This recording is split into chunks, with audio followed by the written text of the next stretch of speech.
So you say your child is struggling learning how to read. Well, you've come to the right place. Let's have a little chat about how to teach your child to learn how to read. And not that it's belaboring or that it's long or harmful, but that it's actually fun for them. So my first question to parents is always, where are we starting, right? What are they starting to learn how to read? And some parents tell me, oh, their teacher gave them sight words. And I'm always like, that is the wrong place to start. Number one, sight words, there's a whole thinking about sight words and are they even relevant in today? In the space today, we're teaching kids how to read, but that's for another video. But what I will say is that is not the right place to start teaching your child how to read. First of all, your child needs to know all of the letter sounds. Notice I said sounds and not names of letters, because the names of the letters are not important. They will learn that, but they do not need to know the names of letters to know how to learn how to read. They need to know the sounds of letters. So let's start there. Does your child know all of their letter sounds? Because that's where we need to start. Once they learn all of the letter sounds, then we can start with CVC words. CVC words are consonant, vowel, consonant words. Words like lead, bed, cat, hat, sat, fed, led. Consonant, vowel, consonant. That's where we start. And as a teacher, that's where I start teaching my students how to blend and segment words. Now, blending and segmenting words sounds like these long words, but it's really easy. It's simply teaching students how to sound out words. And I use something called the roller coaster method, where I have the students to put their arms up. And what we do is, if the word is lead, L-E-D, we go O-E-D, lead.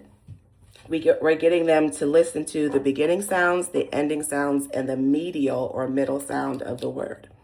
Again, another video. Right now, we're just talking about getting them started.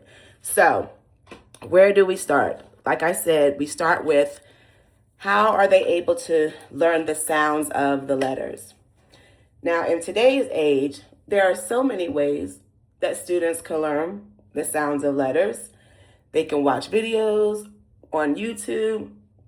They can find little songs. I mean, Gracie's Corner on YouTube, shout out to Gracie's Corner, is a really hip, fun way to learn letter sounds. But there is a plethora of online YouTube resources that teach that.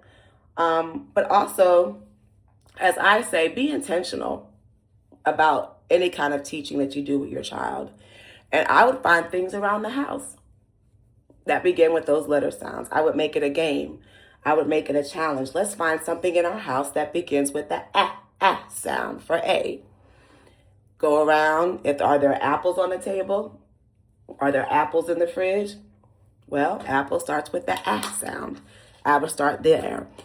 B. Does your child have a ball in the house? Well, let's find all the things in our house that start with the b sound, and so on. Be intentional when you're teaching the letter sounds, because just like when I get to the letter Z for zebra, I never teach Z for zebra in my classroom. Why? Because a large majority of my students have never seen a real zebra in real life. Now, have they seen one online? Possibly. Have they seen one in a book? Possibly. But in real life, no.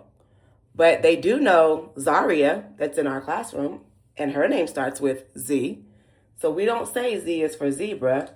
We more than likely would say Z is for Zaria. So again, being intentional about teaching the letter sounds. And again, the letter names, yes, they are important, but they will get those letter names over time. And that, again, will be another video. Today, we're just simply focusing on teaching your child the letter sounds. So teaching them the letter sounds, like I said, is important for early reading. And so, again, starting with CVC words. So What are our takeaways? Number one, before your child ever starts to learn how to read, make sure they learned and they know all of the 26 letter sounds that are in the alphabet. Number two, when you're working with your child at home to help them learn the letter sounds, be intentional. Find some things around the house that begin with those sounds and make it fun. Make it a game for them. You know, learning should always be fun. So make sure that you're adding a little bit of fun in their learning. So, what are our takeaways? Number one, make learning fun. Number two, make it engaging. And number three, be intentional in all that you do, especially when teaching the letter sounds. I'm Shiloh, your Edufluencer. Stay tuned for more tips and tricks.